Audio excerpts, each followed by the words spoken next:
Hello and welcome to Radiant Freedom Digital Marketing. Today I have a special video on an article I just came across on thehackernews.com. I'll include a link to the article in the description down below so that you can go ahead and check it out for yourselves. But this is about a new phishing type attack that's capable of tricking even the most vigilant of users. So basically, the way it works, according to the article, is it actually tricks you into giving up, say, your Facebook credentials using a common feature you find on most websites, which is the login with Facebook feature, which many blogs and other websites use that to allow people to create their third-party accounts very quick and easy. And generally, it's quite secure. However, some people have found a way to actually trick people into thinking that they're doing that when they're really doing something else. So just going to run through some of the things in the article here. So the article asks you about how do you check your credentials for if you're logging into a fake or a legitimate website, and do you check if your URL is correct? Do you check if the website address is not what you'd call a homograph, in other words, a slight alteration of the legitimate site? Do you check if the site is using HTTPS, in other words, it's using the secure form? There, like for example, you'd see up here.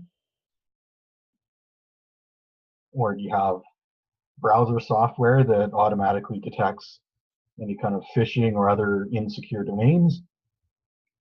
Well, according to this new type of attack, even if you're doing those, four things, you could still get fooled by this one.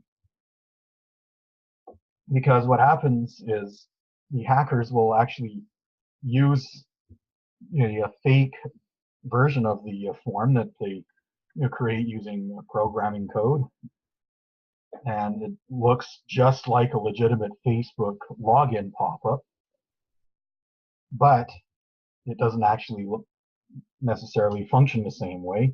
What it does is gives the hackers your Facebook login info if you fill it out and submit it. And it's very hard to detect it because it actually looks like it has the authentic Facebook URL. And it actually looks like it's using HTTPS complete with the green lock symbol and the HTTPS in the address bar.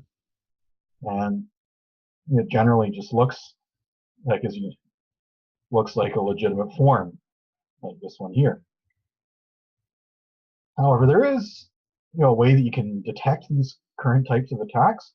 That's if you try to minimize your browser window or drag this form, which is fully interactable. You can drag it around, close it like normal, all that. But you just try to drag it outside of your window for your current browser. You'll see, just like in this video here, which I've frozen at this point, it starts to actually clip off at the edges. So there's one way that you could test that this thing is actually a fake form. The other is if you minimize your browser window. If this minimizes along with your browser, then that's also another indication that it's likely a forgery, because a legitimate pop-up should stay active even when you minimize this window. It should be able to drag it around anywhere because it should be its own independent window. This one is clearly attached to this main window beside it here. And I'll link to this video as well, which is on Facebook in the description down below, as well as in a card that'll be appearing up at the top as well.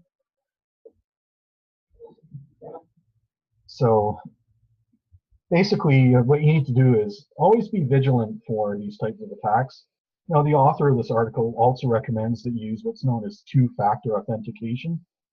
Now, one typical way that that's implemented is, for example, let's say you log into Facebook, you can set your Facebook account so that it then sends a verification code, by text message to your phone. So that, that way it adds an extra step that a hacker would have to defeat. So even if they manage to get your user ID and your password, then what'll happen is Facebook would then, when the hacker attempts to log into your site, would then send a text message to your phone alerting you that someone's trying to log into your Facebook account, which if you're not doing that, then that's a surefire sign that it's time to change your password immediately. So if you have any questions about this particular hack, or questions about security in general, or anything else you can add to the conversation, be sure and post your stuff in the comments section down below. And also remember to like this video and subscribe for more awesome content. This has been Jason from Radiant Freedom. Stay safe on the internet, and also remember, you're awesome. So shine your awesomeness for the world to see. Once again, this has been Jason from Radiant Freedom, and bye for now.